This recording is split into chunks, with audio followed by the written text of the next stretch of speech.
Hello, everybody. James Farrer here. Welcome to everybody joining us for this podcast on the great Uberisation. Very pleased to have some guests here. Lindsay, hello. Lindsay's helping us out with this, but Lindsay, I might move you backstage for now, if that's okay. And I'm pleased to be joined by Martin Smith and Uh, Elizabeth Cotton. Let's start by doing a round of introductions, if I may. James Farr, Worker Info Exchange. Martin, over to you, if you wouldn't mind introducing yourself. yeah, hello everyone. That's Martin Smith from an organisation called Organising for a Change, and I've had some 30 years experience now of union building in across various unions, but in areas that like platform workers, self-employed workers across all industries, including for some years now in a couple of organisations, Uber, Bolt, drivers, and Deliveroo, Uber Eats riders as well on the courier side. Hi, I'm Elizabeth Cotton. I'm an academic. I've also worked as a psychotherapist and as a trades unionist in the mining sector. And I've just written a book called Uber Therapy. So I write at the intersection of what's happening with platformization and mental health at work. Well, thank you both for joining us today. I mean, our audience here hopefully is many Uber drivers who will be looking at the podcast or maybe listening to it.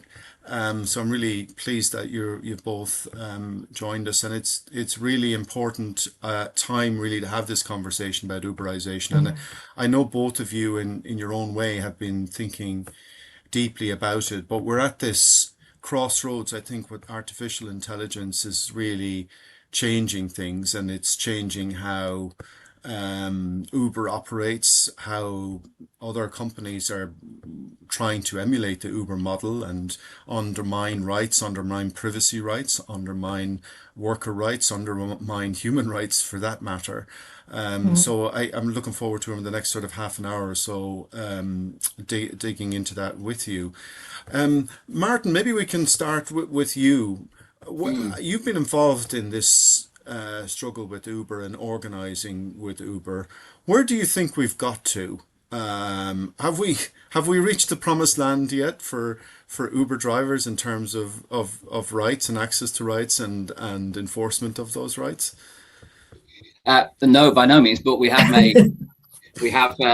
started climbing up the mountain. The Supreme Court judgment that was about 5 years ago now, about worker status, or Limb B status, as everyone knows, for Uber drivers and everyone in the industry, and that was so that Uber drivers could qualify for the minimum wage. But as we know, it's one thing the Supreme Court making that ruling 5 years ago.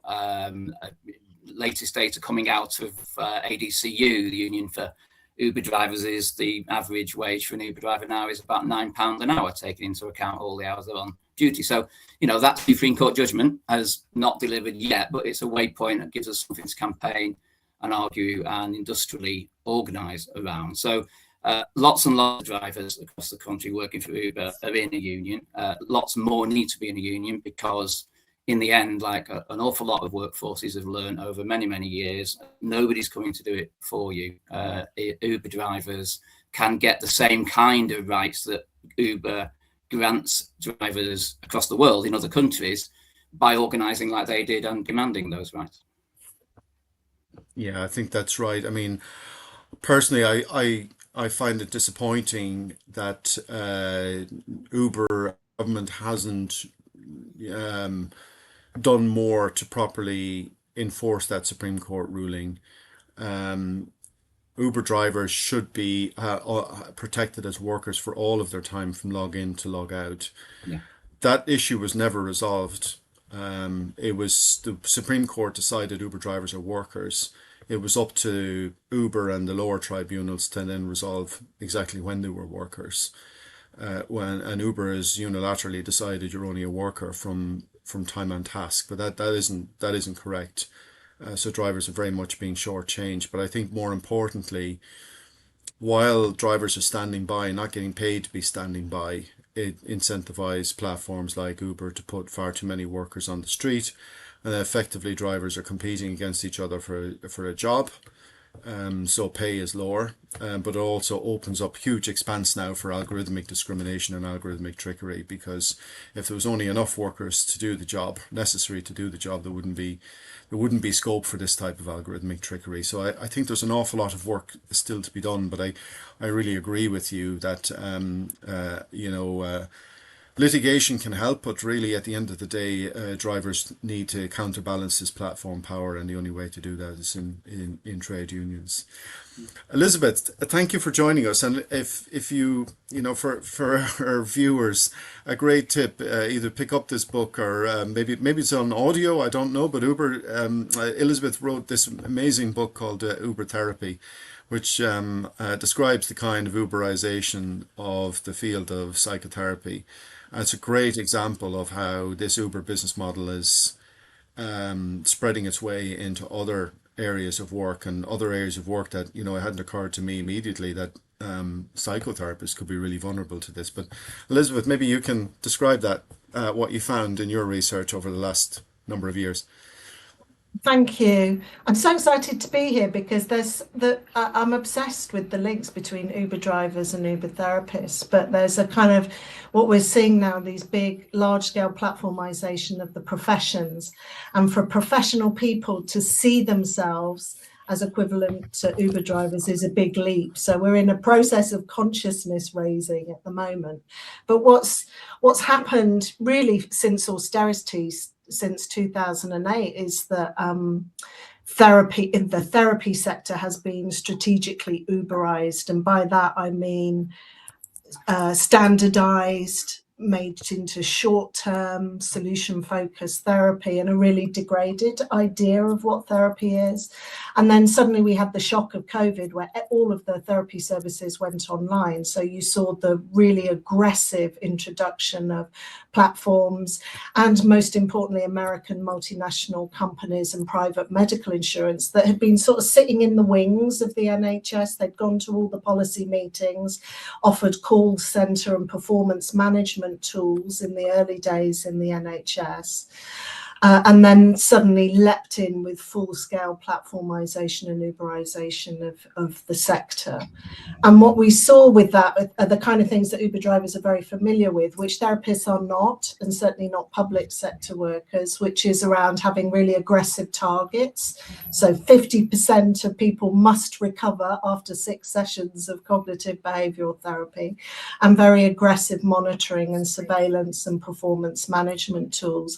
And with that, you saw, again, something that Uber drivers understand very well: gamification. So you started to see the real manipulation of performance data, and the emergence of a really cynical and rather unsafe environment for people to say what's really on their mind. I think I learned a lot from coming from a trades union background in the mining sector and the extractive industries. And so I used to negotiate with multinational companies, and I have a trades unionist experience, which is that you should never underestimate the thuggery and the violence of the business model that's behind these large-scale companies. And you just need to accept early on in the game that as a professional, Uber therapy has got nothing to do with therapy, in the sense that it is unimportant to these companies what you actually do. What's important to them is the extraction of things that are valuable. In the case of the NHS, we've just come out of the biggest data grab, so the datafication, literally holding our biometric data. So the thesis around Uber therapy comes from solid experience in other sectors, so we learn a lot from other sectors. But also during that period, I met Linda Michaels, who James knows well, who runs Cyan, Psychotherapy Action Network in the States, which is the largest network of psychotherapists in the US. And of course, the Americans are way ahead of us.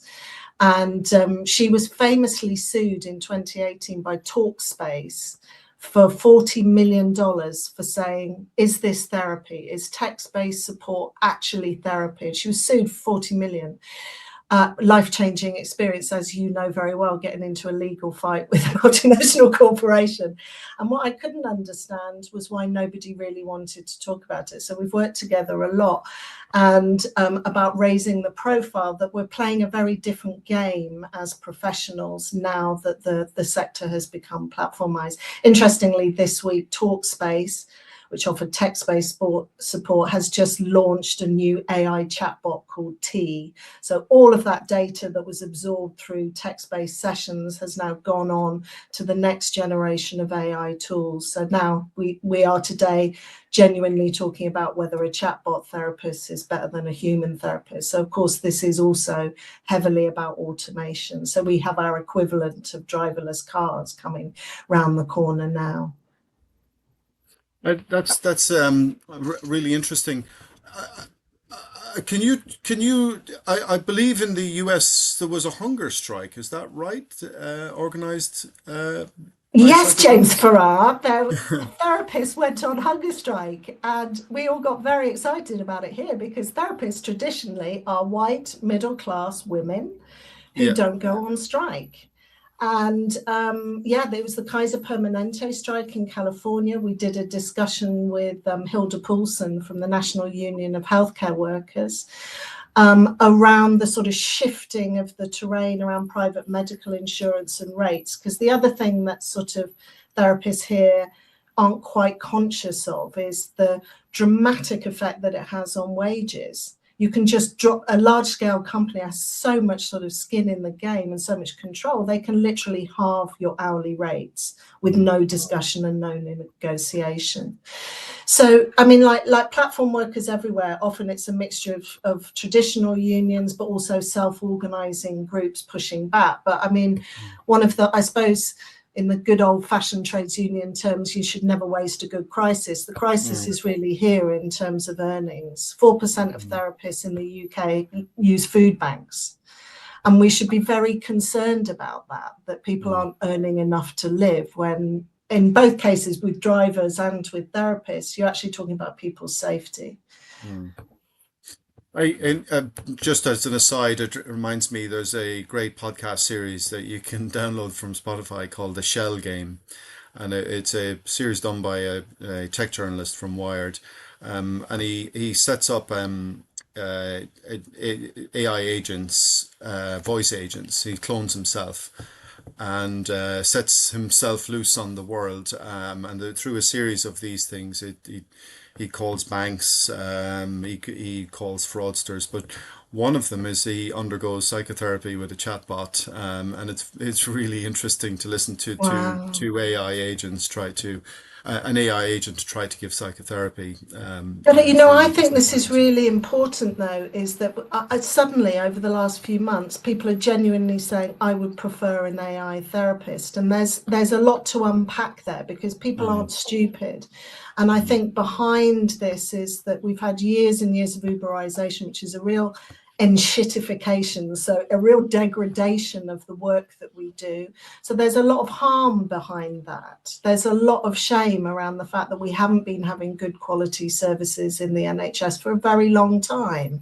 And so when you start to think that other people are dangerous, then you start to think that, oh, maybe a nice, benign, neutral AI therapist might be a safer place. And I think that in the shaming of that, there's a lot of blaming as well. So in the debates, there's a temptation to say there's a systemic problem called Uberisation, and it's the fault of the individual Uber therapist. So bad therapy is caused by bad therapists or mm, bad drivers. And there comes this sort of argument around whose fault is this? There's a lot of blaming that's going on in these debates.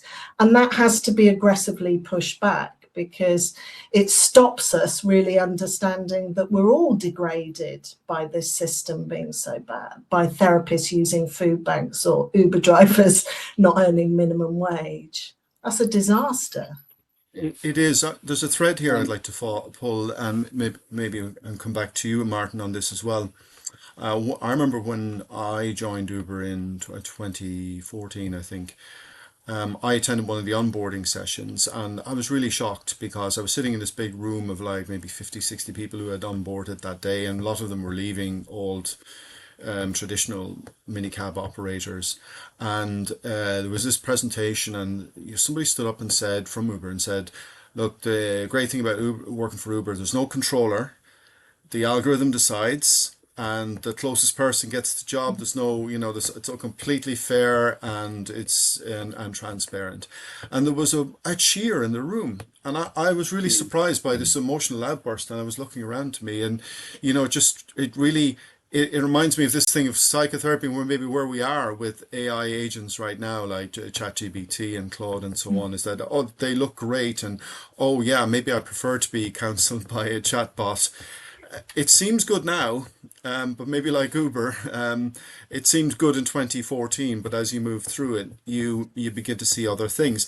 And the only thing I would just add to that is to scroll forward some years from 2014 to later. And I remember working with a driver when I was with ADC at the time on casework, who had been suspended and had a license review at TfL because there was something wrong with his application, and he was not getting any work, and he did not understand why. And he was using the chat feature to driver support on the app, and was obviously being answered by a chatbot, by an NLP chatbot.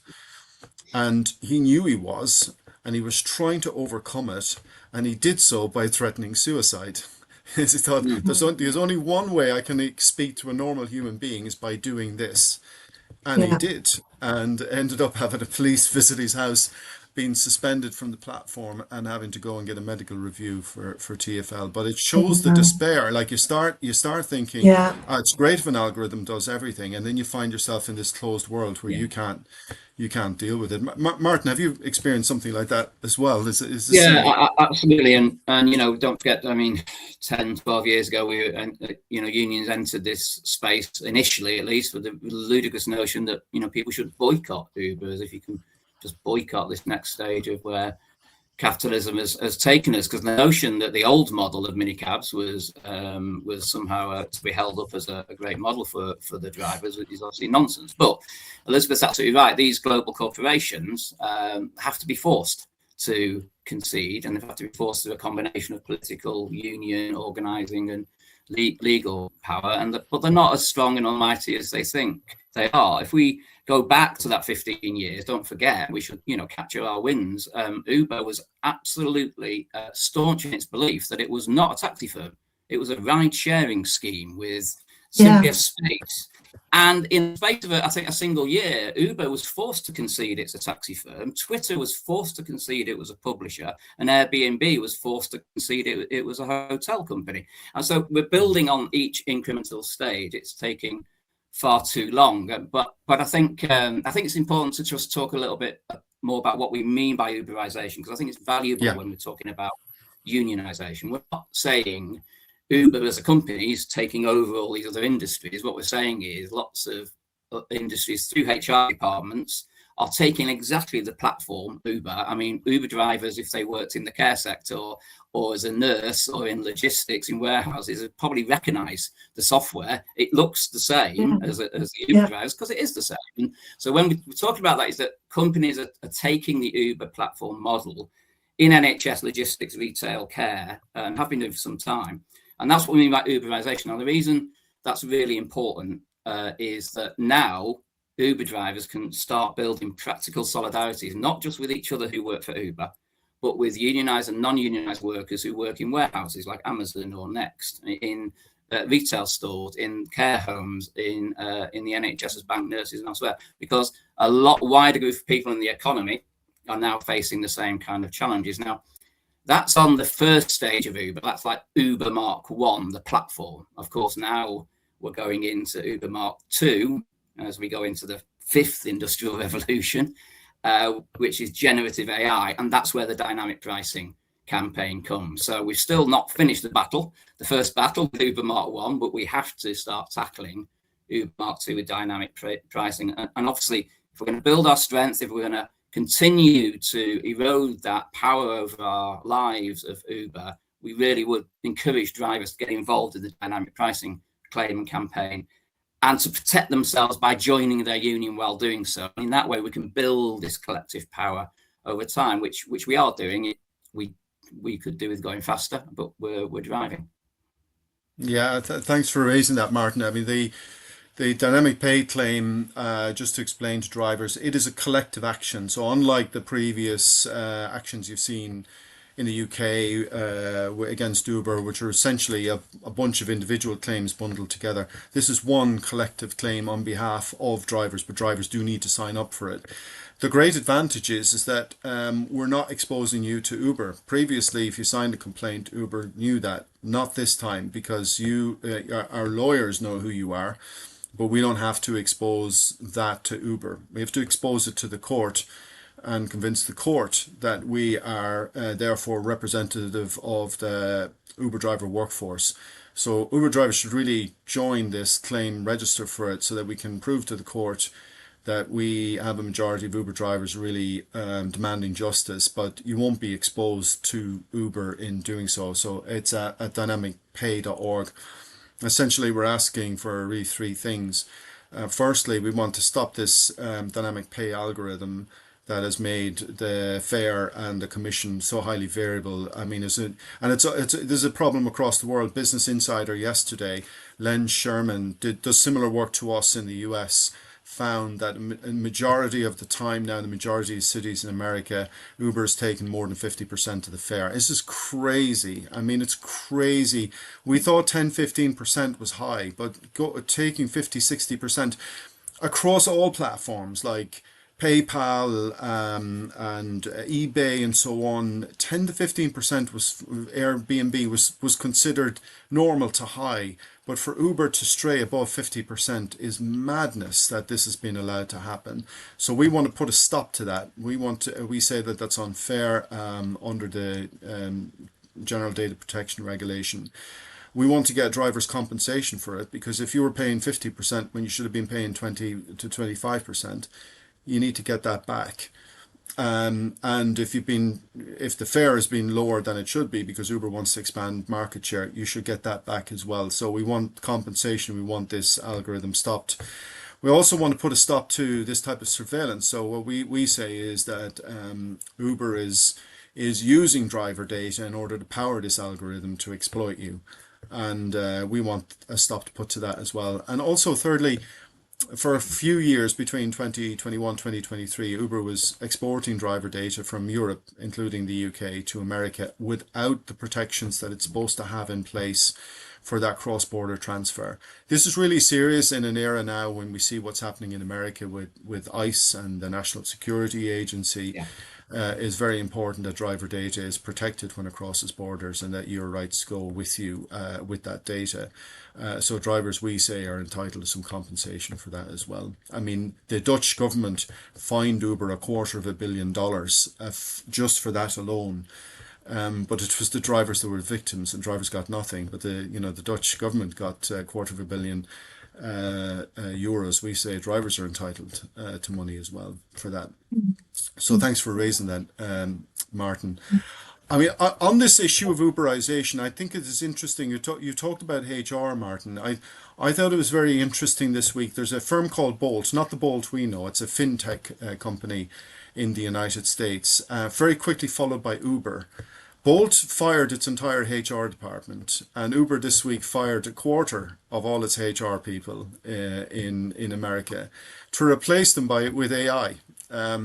What do you think about this, Martin, as a union organizer across many different industries? What do you think of this sort of machoism? Let's fire the whole HR department because they're just making. That was the argument with Bolt and Uber, that they're causing too much complexity and confusion. So let's just get rid of the whole HR department. Why do we need to talk to our employees at all? What do you make of that? Well, look, starting point is I'm a trade union organizer. I'm no fan of human resources, politics and ideology. HR exists to obscure the fundamental tensions between workers and employers. And, whether Uber like it or not, we consider them an employer. irrespective of what the court says, with responsibilities. The biggest issue we know on Uber is deplatforming or dismissal without process. And if Uber drivers would genuinely work as courts decided, you should have the normal rules apply, that you don't get dismissed or deplatformed, as they like to say, without first having an allegation made, going through a process. And we know it's just arbitrary dismissals for looking at somebody in the wrong way. There's been some tiny incremental gains on that, but that requires, whether you call it HR or not, it requires a human at the end of the phone for a driver to appeal to, and that's not been a service that's been spread across all Uber drivers yet. And there's an issue on that we're tackling, because we think that breaches the Supreme Court judgment. It also breaches natural justice if some drivers are getting that service and others. To get rid of anyone that's on the what Uber would call, in London at least, the driver team, if that they call them HR, would leave you appealing against the algorithmic decision to deplatform you without appeal by going through another part of the algorithm to challenge. I mean, we all know where that ends up. So I think getting rid of the HR department, Uber maybe doing the same. I think that is a way of them saying we don't want to be any human contact with the drivers at all. We want the algorithm just to deplatform people. And we know the problem Uber drivers have is you get a passenger that picks a fight with you, gets into a row, or does a runner, or whatever it might be. They put a complaint in about you, you're automatically deplatformed without comeback. And it's a disgraceful way for any employer or operator or platform to act. I think we should never ever forget that goes on every single day to hundreds of Uber drivers in the UK and across the world. Yeah, it reminds me of how we got going with work on Fox Exchange years ago. Was when Uber introduced the real-time ID facial recognition after they lost the license in 2020, and they introduced Microsoft Face API, which even Microsoft said is not accurate. I mean, their own paper at MIT said it's only 94% accurate overall, and that reduces for people of color and to 80% for women of color. So Microsoft always knew that this was not a system that should be used without very strong safeguards and human review, which of course Uber wasn't doing. And it's a real testament to the power of drivers challenging for data and challenging for explanation, because when we challenged all of those cases, we won nearly every single one of them, because Uber didn't have a human in the loop. And so once you started to challenge it, it fell over. It fell over because the process was really poor. And we had one particular memorable case that we challenged through the magistrates court as a licensing decision, and then ended up in the Crown Court. And the judge made TfL present their evidence, and they couldn't do it, and they had to defer the case twice because even the head of regulation from Uber came to court and couldn't explain the decision, and the judge called him an unsatisfactory witness. And in the end, they had to get somebody from Silicon Valley on the line to explain it. So it's really, for me, it's really important to challenge for data access and for algorithmic transparency, because the problem with these companies are hollowed out on the inside, and once you start knocking on the door, you find that it all can fall apart very quickly because the processes are not robust. The unions are really clear. There's plenty of evidence for us to, I think, draw the conclusion that there is discrimination going on by Uber with its drivers, because some people get this appeal system, other people don't, and we're exploring challenging that through the courts. Now, if you kind of conclude there's discrimination going on, to your point, James, you've also then got to ask yourself, what's the basis? Is it discrimination on the grounds of gender, on the grounds of race, on the grounds of disability, on the grounds of LGBT? We don't know yet. We're building the evidence, but there's no question some drivers, for some reason, get a better service of appeal on deplatforming than others. And we're pursuing that, as you'd expect unions to do, because whatever the system is, it has to be fairly applied, and it's not at the moment. No. Can I say something about that? Because this is really an important point about what happens to human beings. I'm not, by the way, defending the role of HR. But the thing is that these systems are what we call attrition by design. These system platforms are designed not to get bogged down with people with complex needs in healthcare, for example. So you're always getting lost in a call center somewhere, and it's intentional, so that the most complex and difficult people and things and problems are not our problem. Okay, so that there's also bias in all of that, is about needs and vulnerability. But there's also a thing in therapy called repair, which is, so we got a problem, what do we do about it? It isn't just about blaming somebody, it's about repairing it. And without human conversation, whether it's with HR or with a therapist, you stand no chance whatsoever of reaching some understanding of what is actually happening, because you've got to open it up about people's experiences of their working lives, and also how do you repair that? What do we do? And this whole system of taking out the human out of these really awful conversations is a way of avoiding getting to the crunch, which is, how do we make this good? How do we repair? And as trade unionists, we know that 9 times out of 10, the problems that members come with are not entirely solvable. It's often too late to magically make this better. So there's no solution. So it's always a negotiation, and it's always a negotiation between people that is the only way we can get redress, you know. And Elizabeth, can you describe more the, let's say, or compare and contrast the daily experience of a therapist using online platforms, either virtually, or, I mean, how does a psychotherapist how is a psychotherapist platformized? Are they delivering it? How are they delivering their service? How are they being monitored? How are they being managed? Are they being paid on a piecework basis like Uber drivers? How does it work on a day-to-day basis? What's your experience of that? Well, you've got the same characteristics, and potentially, although we're not in a stage of dynamic pricing and pay yet, the architecture is there. So I think that the sort of similarities of, are systemic. So in work intensification, you're constantly being pushed, nudged, encouraged, seduced into taking more clients. Your pay will be higher the more intense your workload, which in therapy makes no sense at all, because presumably if you're seeing 10 clients a day back to back online, you're like a battery chicken. You're not going to be providing the level of care that you need to.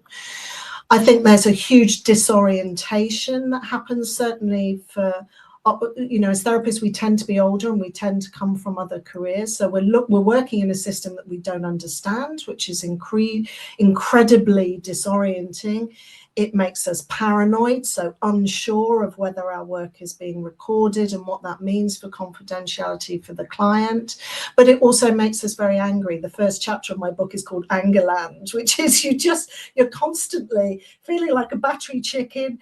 You're being made to feel stupid because you don't understand a totally opaque system that you're working within. And despite probably having had whole careers as trades unionists, many trades unionists become therapists, by the way, and being a proper grown-up person who's done a lot of work on themselves, you still can't earn a living. I mean, you just feel like it makes you crazy. You know, we feel stuff about that, and we keep talking to each other quietly and saying, do you feel this too? Do you understand it? So the collectivization is also just about expressing how it feels to be working in these systems. It's not a great feeling. It is really important for us to have the courage to share that. We as trades unionists have always had a responsibility to express the anger of our members, because we're paid to do that.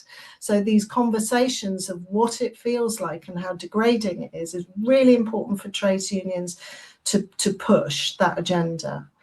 Yeah, I think that's right. And I guess everyone in this room or most people in this room will be living the dynamic pricing of Uber. But I was speaking to some people at the TUC last week to try and find a way to explain the threat of it, not just for Uber drivers, but for those sectors I listed before. And I was saying, if people recall the controversy in another part of the world a year ago with Ticketmaster using a dynamic pricing for the Oasis tickets. And we saw the chaos involved in that, where the price you paid was not the price on the ticket, but according to demand in that microsecond.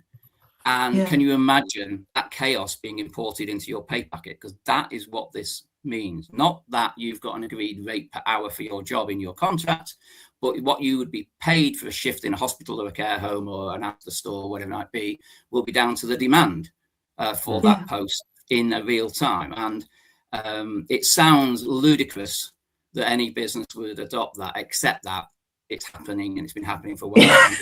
Uber drivers, unfortunately, at the sharp end of the fifth industrial revolution, the latest method how capitalism exploits us and our labour. So the Uber drivers has got a lot to talk to the rest of the economy about, and we're helping that happen. But we have to help the rest of the unions hear what might be coming down the road at them, and that's the best analogy I think I can come up with for people who aren't living dynamic pricing. I can share a good one with you from the agricultural sector in Northern Ireland. But before I do, it's worth reminding what's happening at the World Cup at the moment in terms of dynamic pricing. It's a real scandal with the tickets and with all the service providers.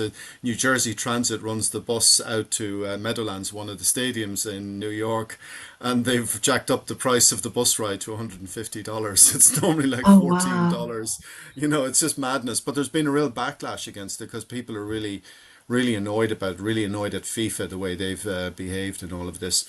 But the interesting example in Northern Ireland, it was kind of like a reverse dynamic pricing, is agricultural workers. So you think of like a picking season, you know, it's like a peak, you know, it starts off slow, and then all of a sudden you've got a big peak, and then it tapers off again.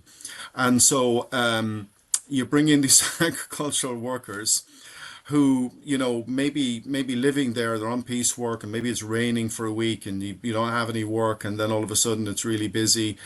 So what the employer decided to do, which is counterintuitive, is pay them less when it's busier and more when it's quieter.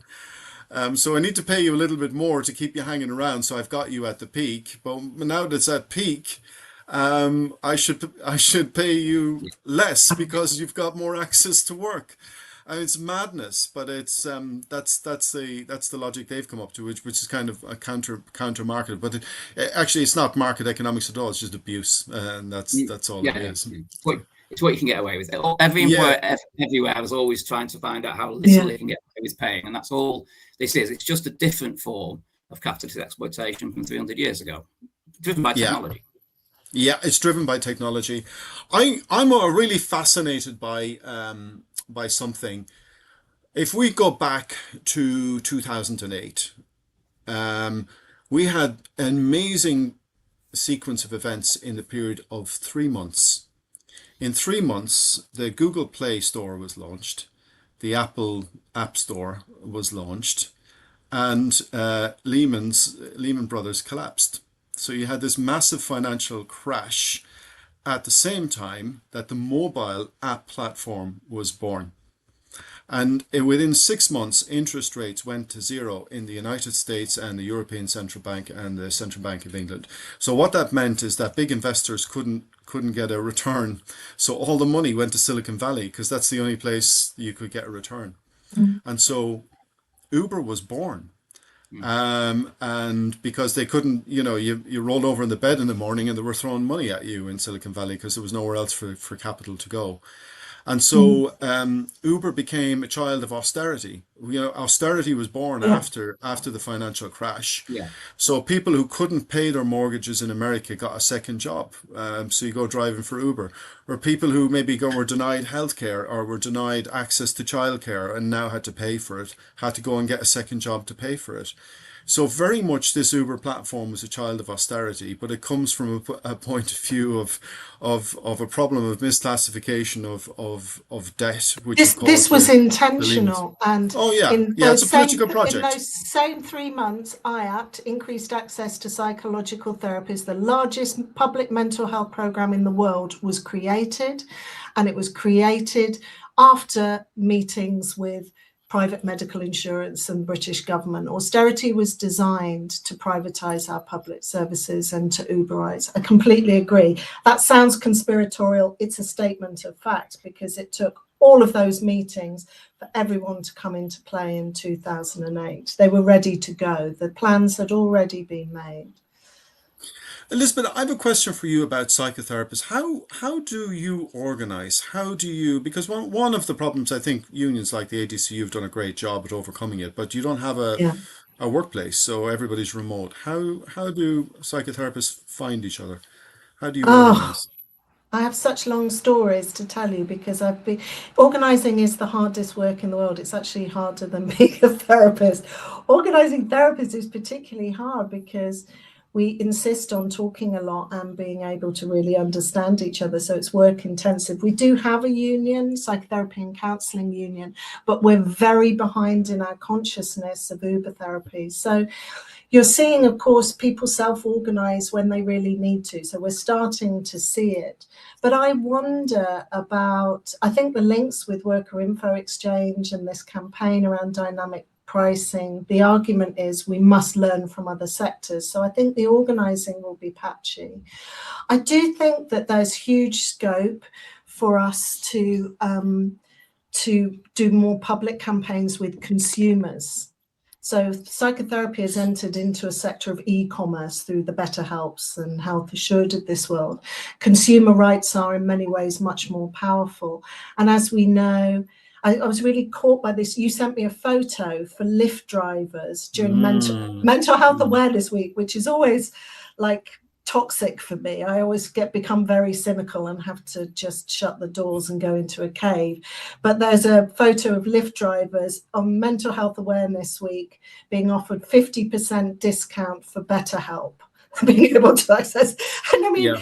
this is how meta and dystopian the system is. But we are, as Veena pointed out in your last podcast, we are both consumers and platform workers. So there has to be, in the therapy sector, my dream, working with our American colleagues and British colleagues, is around setting up a digital therapy kite mark. Not that I'm a great believer in responsible business, but in terms of really joining the power of consumers with platform workers. We're often the same people, by the way. But, you know, these are thuggish companies that are interested in consumption. They're definitely very interested in us signing up and giving them our credit card details. So I think the future campaigns are going to be linked to two things. One is consumer rights. I think there's huge scope for organising around that, but also the social justice movements, particularly around algorithmic justice movements, your key players around that, particularly around disability and around race. So there are examples here in the UK like Healing Justice London, who I feel do that work really, really well, because they are attentive to our experience of being in collective organisations, because we are going through one of the most catastrophic political changes. We are seeing race war, we are seeing racism, we're seeing a huge amount of violence against disabled workers and claimants. So what we must do is to try and push back around the hate, the sort of fragmenting of what's going on. So wherever there is social justice movements, I think again platform workers really need to play a key role in that. So it's a mixture of things. You can join multiple organizations. I think really joining collective groups that allow you to articulate your experience, to say what your experience of work really is. And if you are a member of a group that doesn't allow you to call it and say it as it is, then move on and find another one. We're going to see a real explosion of organizing in this country. It's already coming to pass because you simply can't do any of this on your own.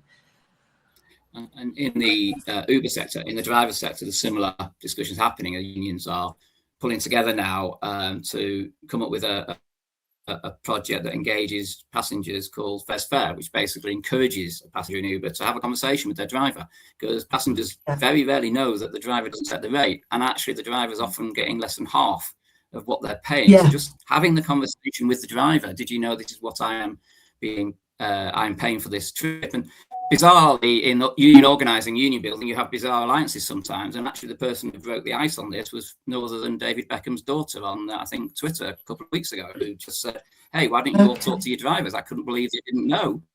Yes, yeah, absolutely. That I was paying £30 for this ride. So, strange alliances, but it's really important to find a way to engage the travelling public who take Uber. on the Fair's Fair campaign to just start that conversation in solidarity with the driver and just get that understanding. Because when people find out about how the drivers are paid, most people are outraged. Yeah, and I think in a way, you know, I think consumers know in their bones that it's not just the driver that's getting ripped off here. It is Uber as well. I mean, listen, I before I came into this world, I've always worked in transport, and there's one thing. I worked for a major airline, and there was one thing we used to say there. It was like the world's worst business to be in is transport. It's capital intensive, it's labor intensive, it's economically sensitive, it's sensitive to price shocks in oil and so on. So it's exposed to so much, and it's always been a very low margin business. It's because of that. It's just accepted. That's what it is. And here you have. I remember being at this airline and thinking that a profit margin of 8% was like a moonshot. And here's like this company like Uber has descended from the cloud and is taking 50%. And Yeah, it's like, where's it coming from? It's completely unsustainable that that should happen, that can yeah, happen, and that we've allowed it to happen. yeah. It's James, can it's I it's madness. sorry, can I just say, is the time to take some of the questions from the room? If there's Yeah, any, you know, yeah. yeah, absolutely. Lindsay, can you help? Will I add you in, Lindsay, to help us with this? Well, I think one that's come in latterly that I think is really a really good point. There were what 40 drivers on this call, and I Mm. think there's I think the numbers are in London alone. There's 120,000 registered drivers in London alone, and far more than that nationally. So obviously, thank you for everybody that's joined today. But maybe one for you, James. What can we actually do? How can the drivers on this call spread the word to all the other drivers out there so that we can, really build momentum for this collective claim?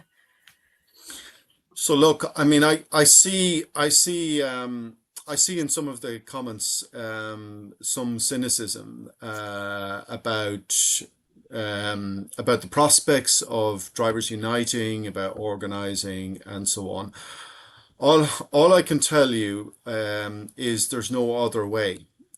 You're up against immense platform power, and the only way that drivers can counterbalance that is by uniting, and the way for workers to unite is in the structure of a trade union. That's what a trade union is by definition. It's a democratic organization for workers to organize, to concentrate their power, and to fight back. Now, if you don't like how your union is working, or if you think your union isn't working hard enough or doing the right things, there's a very easy solution. You get involved to get yourself elected. But that's what a trade union is for. You get involved. It is your union. It's not another corporate body. It's a union for workers. It's democratic. You get involved in the union and participate in the democracy of a union to make it work. And I think the other way is what we're trying to do is do two things at Worker Info Exchange. We're trying to harness the collective power of driver data to get some transparency and visibility that the platform's just not giving people. Get some collective calculation of how pay is changing over time, and we are getting some really interesting results. We published a study last year with Oxford University, but also through this claim that we're bringing against Uber, against dynamic pay, because we say it's unlawful under the GDPR. You're entitled to protection from unfair automated decisions that affect you like this, that affect you, and pay is deeply affecting for people, that you're entitled to bring a stop to that and to get compensation. And we're taking collective action on that under the collective redress scheme that's available in Europe, in the Netherlands, where the data is controlled from. We've taken action in the Netherlands before very successfully on behalf of UK and other European drivers before. So I would say two things. Build your collective power by joining a trade union. It's not enough to just join it. You need to get involved in it as well, participate in it. And secondly, join this collective action with us, and you'll be shielded from Uber because we won't be disclosing your identity to Uber. We don't need to. So those are two things you can immediately do. But I can tell you, look, just platforms are monopolies. They've got huge concentration of capital power. There's two forces in this world. There's capital and labor, people and money. And the money is well organized. The workers are not yet. But the good news, though, is that if you do organise, one of the things that was interesting in the podcast we did last week with Fina Dubal and Mark McGann is an Uber insider. He's a whistleblower. He's come to the light from the dark side. A very interesting insight he had is that actually from the outside, like, we underestimate our power as workers. Yeah. Companies like Uber are deeply scared of what workers can do when they can unite. And you don't need to match their power. You can leverage your power. You can leverage your power by taking strategic action, and you can unbalance the platform, and you can degrade the quality of the service very quickly in a city like London with a fairly strategic leveraged action. So drivers should never, ever, ever underestimate your power. Always underestimate your enemy, because you need to. Yeah, The other way. Don't overestimate your enemy. Sorry, Martin. Sometimes we do overestimate the energy. The only thing I'd add to that is just look back at the story of union building in Uber. 15 years ago, Uber drivers were lectured to say that you shouldn't organise yourself into unions, and by some unions at the time. And we rejected that. Uber drivers rejected the notion. They were told they shouldn't organise. Then we went through a stage where people said Uber drivers couldn't organise their union. Well, tens of thousands of Uber drivers also said no to that. And we're now building that collective action, collective union. What Uber want to do is get you all to believe you're in competition with each other. You don't have shared interests. You don't have practical solidarities that can be built. That's when they win, when they convince you that you either should or could build your own union. And luckily, many Uber drivers are rejecting those notions. We had another question. Somebody raised what's happening in New York and the successes of drivers in New York City in terms of kind of pushing back and that having a significant impact. So I was wondering if either of the speakers have been observing that and what we might be able to learn from there, because obviously in London we're faced with a huge regulatory indifference, and the drive for driverless vehicles is coming from central government, with TfL very much saying, oh, this is not really anything to do with us. And I think London, if I'm correct, is the first city for trialing the Uber Wave driverless vehicles. So if either of the speakers have been watching what's happening in the States and can draw any comparisons or any kind of learning that we can bring to the fight against Uber in the UK, that would be. I'd only comment. I think the detail probably lies with the other speakers. I'd only comment that from my experience and my reading it's very important for Uber drivers in the UK and particularly London to accept this. Is pretty much the worst Uber conditions across the globe are suffered by Uber drivers in the UK. It's not like that in a lot of other places, and that's simply because Uber will get away with what it is allowed to get away with by its drivers. So that is really important. It's not normal what you're experiencing at the hands of Uber, whether it's dynamic pay, whether it's unregulated deplatforming. And so we need to demand and campaign for at least the same standard of support and employment rights that has been achieved in New York for folks in London. Yeah, and closer to home, Denmark, I think, is a great example. Now, Uber left Denmark because it would not agree to entering the collective bargaining system there and honouring the employment rights of private hire drivers in Denmark, left the market, and lo and behold, within 2 or 3 years came back again and fully accepts the collective bargaining rights of the trade unions there. And the drivers in Denmark are very well paid. I've seen the agreement. They're very well paid. They have a good salary. They have paid holidays. They have proper expenses to finance their vehicles. They're in a really great position. And it just goes to show when Uber has to do it, it will do it. New York is another good example. I mean, New York City, because they have some power to legislate, have done some really great work, not just for Uber drivers, but also food delivery couriers. But the key insight that I have to share with New York is that some years ago, I just did this basic analysis, the so-called Big Mac exchange rate. You know, one of the best currency exchange rate things you can do is compare the Big Mac price in different markets, and then Yeah. use that because it's a more realistic indicator of value. But if you use that indicator, the fares for Uber drivers in New York are amongst the highest of anywhere else in the world. You know, as you even allowing for exchange rate differences from different markets by using the Big Mac indicator. But also, two things are different in New York. The license is conditioned according to worker rights and fleet utilization. So in New York, if Uber is not able to utilize its fleet fully and isn't paying drivers properly according to at least above a targeted wage that the city has set, on average, then no new licenses for vehicles, no new capacity is allowed. Because the thought is if driver pay is falling and utilization is falling, there's too many cars on the streets. So New York City's got the right balance by keeping pay up and keeping congestion down. And that's good for the city, it's good for New Yorkers, and it's good for everybody. And it just seems to me a really common sense way of doing it. One of the key enablers of that is that every month Uber and Lyft and all the others have to download all the trip data into the New York City Open Data Store. And that gives the city and trade unions access to anonymized data to monitor wages and monitor pay and monitor utilization. There's nowhere to hide. And we can't get a single licensing authority in Britain to do the same thing. Even though Britain wants to be an AI leader, we don't want to have any kind of meaningful AI accountability for workers. It's a shocking in my sense, but that's something we should demand. Sorry, Elizabeth. Go ahead. I just wanted to say something general about politics, really, because Mandami coming in as mayor of New York really changed things, and he represents a real political shift that's taking place.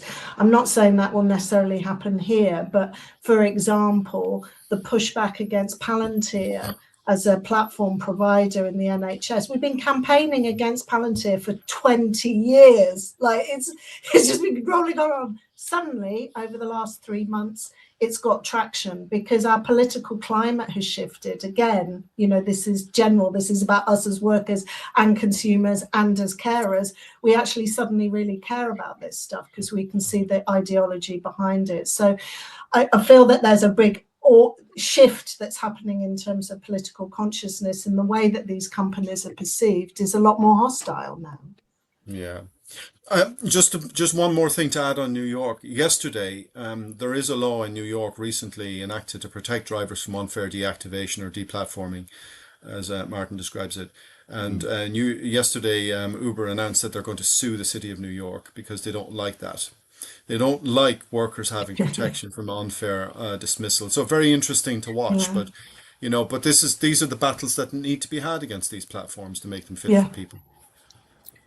I think one of the questions I just added to the screen, we've been asked in the chat if you can think of what the biggest success might be for drivers and riders against Uber, what we can really point to as a successful and impactful action. Yeah, maybe I can cover that. Look, first of all, it's slow progress. They're a formidable opponent of their drivers, Uber, a formidable opponent of their drivers, and they're a formidable opponent of actually organising. But success was first of all, the definition of Uber drivers as workers, although it's not been enforced. Every driver in Uber in the UK has a right to put an employment tribunal claim in seeking compensation and to secure those rights, and unions are organising to make that happen.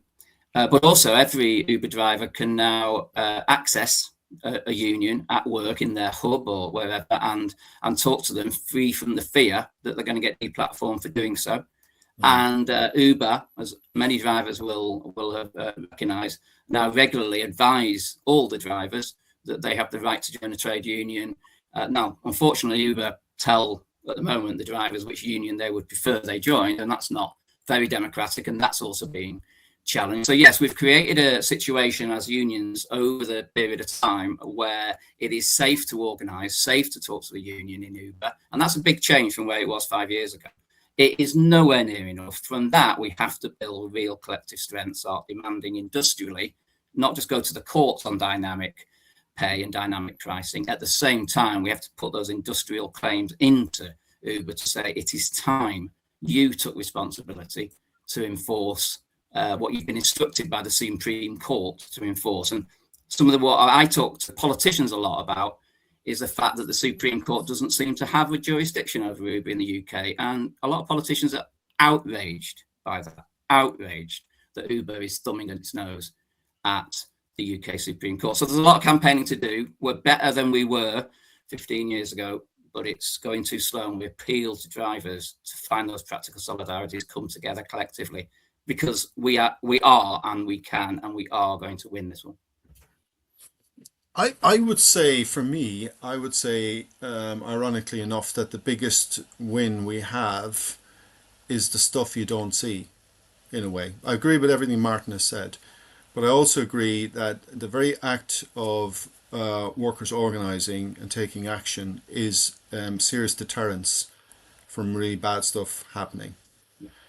And we saw this. A practical example of this is that when we started organising in 2014, 2015, at that time, Uber was the darling of everything. Everybody wanted to be, you couldn't open a business magazine, but every other business wanted to be the Uber of this, the Uber of that, the Uber of the other.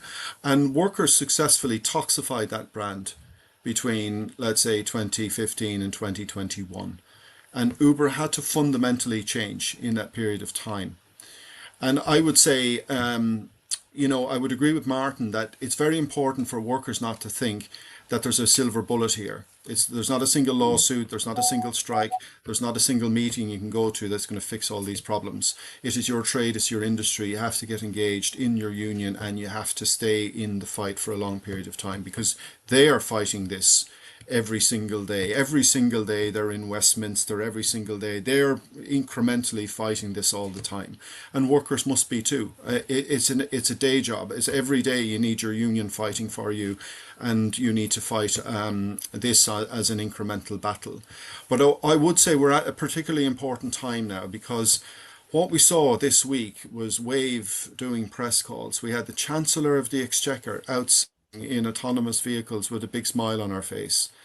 It's crazy, because we're back to where we were in 2014, 2015. Politicians are fetishizing this very destructive technology that will destroy jobs, that will make our urban landscape really hostile.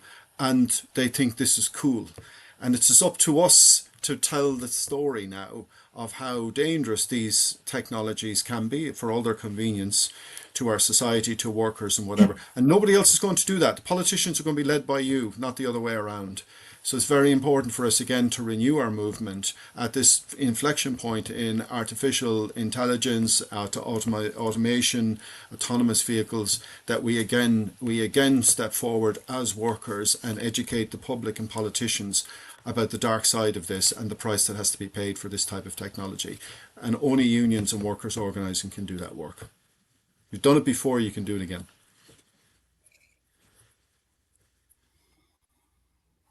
Elizabeth, do you have anything to add about for psychotherapists and what the great successes they've had? And I think I just agree with everything that both of you have said, in the sense that the mere fact that we talk to each other is a really powerful thing, and puts the fear of God into companies at all levels, both at sort of the line management level and at senior levels. And I mean, I'm surprised that you have to argue it so hard with therapists, that it is through our relationships, it is through the act of relating that we become really useful to each other.